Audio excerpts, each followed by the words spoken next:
Hello everyone, welcome to Sanmarga classes. ರೇಖೆಗಳು ಮತ್ತು ಕೋನಗಳು ಅಧ್ಯಾಯದ 41ನೇ ಪ್ರಶ್ನೆಯನ್ನ ಗಮನಿಸಿ. ಏಕರೇಖಾಗತ ಬಿಂದುಗಳನ್ನ ವ್ಯಾಖ್ಯಾನಿಸಿ. ಸೊ ಏಕರೇಖಾಗತ ಬಿಂದುಗಳಂದ್ರೆ ಏನು? ಸೊ ನೋಡಿ, ಒಂದು ಬಿಂದುಗಳು ಹೇಗಿರ್ಬೇಕು? ಸೊ ನೋಡಿ, A X Y B. So ಈ ಎಲ್ಲ ಬಿಂದುಗಳನ್ನ ಸೇರಿಸಿದಾಗ ನೋಡಿ, ಅದು ಒಂದೇ ಸರಳ ರೇಖೆಯ ಮೇಲೆ ಇರುತ್ತೆ. ಓಕೆ, ಸೊ ಹಾಗಾದ್ರೆ ಇದನ್ನ ಯಾವ ರೀತಿ ವ್ಯಾಖ್ಯಾನಿಸ್ಬೋದು? ಒಂದೇ ರೇಖೆಯ ಮೇಲೆ, ಸೊ ಒಂದೇ ರೇಖೆಯ ಮೇಲೆ ಮೂರು ಅಥವಾ ಮೂರಕ್ಕಿಂತ ಹೆಚ್ಚು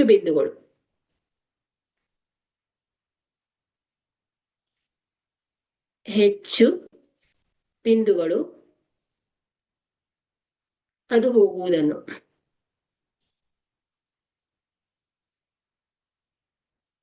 ಏಕರೇಖಾಗತ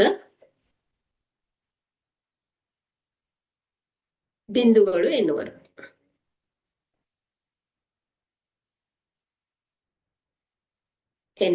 ಓಕೆ, ಥ್ಯಾಂಕ್ ಯು.